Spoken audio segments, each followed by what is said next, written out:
In the book, there are some very useful tips, I think, for young actors, which I found fascinating. One of them is, in a close-up, choose just one eye of the actor you're playing opposite. Yeah, and don't go from eye to eye. The reason you choose an eye is because in this shot now, the camera is obviously there shooting me. If I look at you with this eye into your other eye, you've lost me. If I look at you with this eye into that eye, this eye is in the camera. And if you want to play strong, don't blink. If you want to play weak, blink. I mean, don't deliberately blink, but just, you can break it. But if you really want to play strong and you just look at someone like that, this camera can see this eye. And never change eyes. Only actors do that. People don't do that in real life. Although, as you say, if you Hugh Grant, for example, he's so funny because he blinks all the time because he's always nervous. He can't get the girl, and that is a very clever actor, letting you know that he's not very strong and he's nervous and he's upset. If you're playing a serious character in a movie, you know, as I often do, you don't want to appear nervous and upset. And never ever appear naked. No, no. Movie acting is about control, and you control. People don't know that they're being controlled, but they're looking where I say you look, and they're listening to what I say. You know, and the minute you have a full front, not naked, it's full frontal naked, they immediately are not looking where you want them to look, and they are immediately having conversations with each other. They immediately start to talk, you know, about what, and they're making all sorts of comparisons if you're a man or a woman with bare breasts, and so you've lost concentration.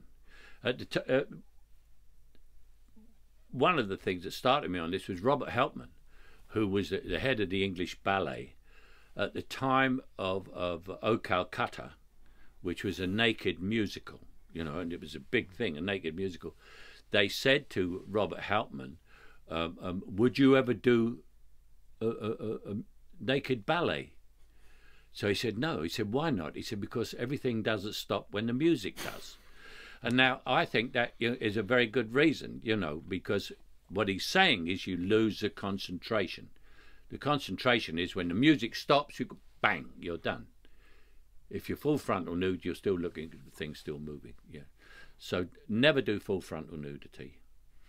And finally, which I'd never thought of, but it made perfect sense once you said it, when people are playing a drunk scene, they often make the mistake, as you did originally, of acting drunk.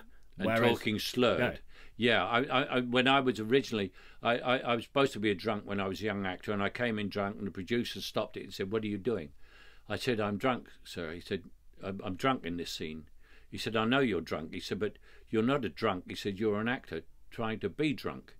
I said, what? I don't know what you mean. He said, well, you're an actor who's trying to walk crooked and talk slurred. He said, a drunk is a man trying to walk straight and talk properly. Go out and do it again, which is sort of wonderful basis for movie acting, which is where you deal with the reality of it. You know, I mean, in a movie, in my impression is, what you're to be a good movie actor. If the audience is sitting there saying, oh, isn't Michael Caine a wonderful actor? Then I've done it all wrong. They should be saying, I wonder what's going to happen to Harry Brown now.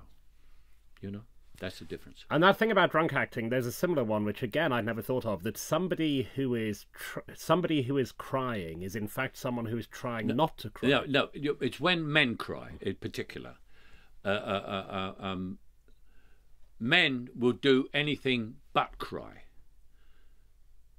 you know, and so they are all men. When you cry, you must fight the tears, and if you fight the tears, the audience will cry for you. Thank you very much.